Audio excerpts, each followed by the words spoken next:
Assalamualaikum warahmatullahi wabarakatuh. Nama saya Anton Satria Bakar Pratama.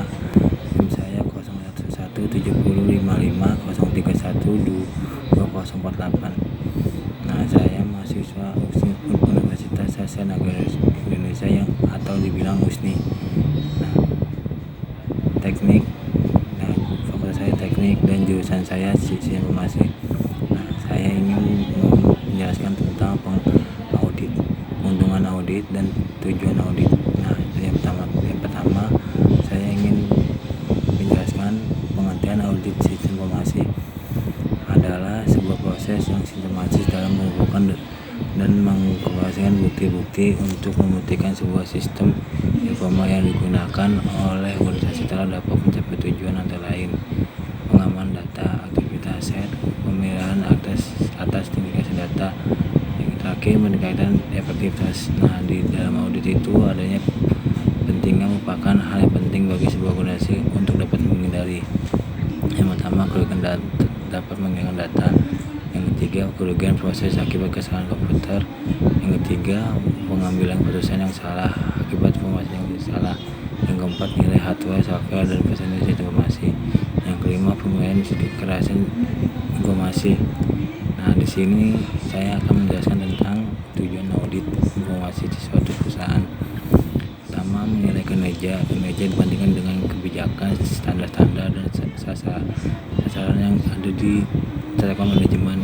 Yang kedua, menilai peluang dan memberikan rekomendasi untuk perbaikan untuk tindakan lebih lanjut. Pihak-pihak yang mungkin meminta audit adalah manajemen. Pihak ketiga, hasil audit diserahkan kepada pihak yang meminta penilaian audit tersebut. Nah, ini keuntungan audit. Pertama, keefektifan aktivitas dokumentasi dan mobilisasi. Yang kedua, memonitorkan sesuai dengan kebijakan sistem prosedur dan undang-undang perusahaan. Yang ketiga, mengukur teknik efektivitas dari sistem. Keempat, mengidentifikasikan kelemahan di sistem yang mungkin mengakibatkan kerugian di masa datang. Kelima, menyediakan informasi untuk proses peningkatan. Keenam, meningkatkan saling memahami antara departemen dan antar individu. Yang terakhir, melakukan hasil tujuan atau tindakan berdasarkan manajemen. Nah, di sini saya ingin menjelaskan tentang materi relevan dari internet. Apa sih itu audit? Audit dikembangkan dan dilaksanakan karena audit memberi banyak manfaat bagi dunia bisnis. Pelaksanaan audit mempunyai tujuan yang berbeda. Berikut ini ada tujuan audit. Pertama, penilaian pengendalian, appraisal of control, pemeriksaan operasional hubungan dengan pengendalian administratif pada seluruh tahap operasi perusahaan yang tujuan untuk menentukan apakah pengendalian yang ada telah memenuhi bukti efektif serta mencapai tujuan perusahaan. Yang kedua, penilaian kinerja, appraisal of perform, penilaian pelaksanaan dan operasional secara istilah. Penilaian diawali dengan mengumpulkan informasi kuantitatif lalu melakukan penilaian efektivitas, efisiensi, dan ekonomisasi kinerja. Penilaian selanjutnya menjadi informasi bagi manajemen untuk meningkatkan kinerja perusahaan. Ketiga, membantu manajemen asisten of manajemen dalam pemeriksaan operasional dan ketaatan. Maka hasil audit lebih diharapkan bagi kepentingan manajemen untuk memformulasi dan hasilnya merupakan rekomendasi atau perbaikan yang diperlukan pihak manajemen. Manfaat audit dikelompok menjadi 3 kelompok. Saya menikmati manfaat audit, yaitu bagi pihak yang audit menambah kredibilitas laporan keuangan sehingga laporan tersebut dapat dipercaya untuk kepentingan pihak luar entitas seperti pemegang saham, koordinator, pemerintah, dan lain-lain. Kedua, mencegah dan membentukkan fraud yang dilakukan oleh manajemen perusahaan yang diaudit.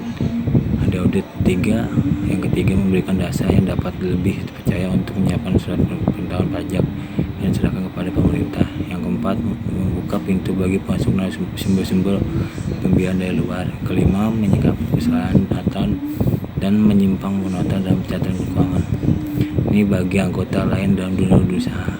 Memberikan dasar yang lebih meyakinkan para kreditur dan memberikan kanan untuk mengambil keputusan kredit. Kedua, memberikan dasar lebih meyakinkan kepada perusahaan asuransi untuk menjelaskan klaim kerugian yang asuransi. Yang ketiga, memberikan dasar-dasar yang terpercaya kepada para investor dan calon investor untuk menilai presentasi investasi dan pengurusan manajemen. Yang keempat, memberikan dasar yang objektif kepada serikat buruh dan pihak audit untuk menyelesaikan sengketa mengenai upah dan tunjangan. Yang kelima, memberikan tunjangan dasar dibandingkan kepada pembeli maupun penjual untuk menentukan syarat penjual pembelian atau pengusuran.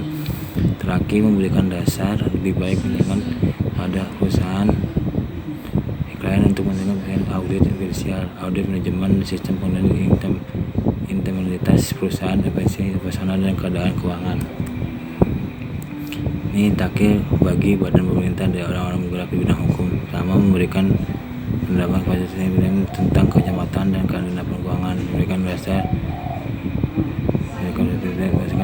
Nah, sekian dari saya.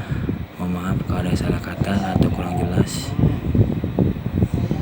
Untuk menjelaskan tentang audit dan keuntungan tujuan audit. Wassalamualaikum warahmatullahi wabarakatuh.